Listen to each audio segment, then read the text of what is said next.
It has been 75 years since the attack on Pearl Harbor, and today a Maple Grove man recalls that horrific time in history. 93-year-old Richard Garty is one of a handful of Pearl Harbor survivors in Minnesota.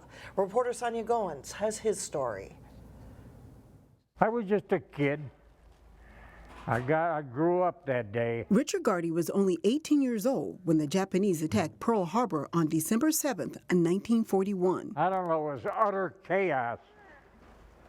We didn't know what was happening. Garty was a gunnery sergeant in the United States Marines. Oh man, it was terrible. It was a mess. He was in a building up on a hill overlooking the harbor during the attack. I was sitting on the back porch of the mess hall, and when we were watching it, it was like sitting there watching a movie because it wasn't hitting us. Garty says he was peeling potatoes at the time and didn't have his rifle on him. I ran back and got my rifle, and the next wave of planes come over.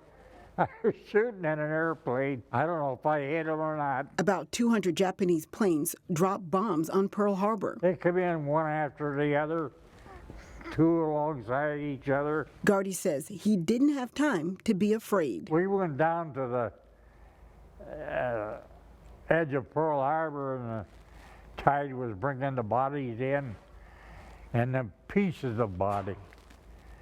I got so sick I threw up picking the bodies up. Over 2,400 people died that day. Another 1,100 people were hurt. All those lives lost. Garty is hoping history will never repeat itself. I just hope we never have another Pearl Harbor.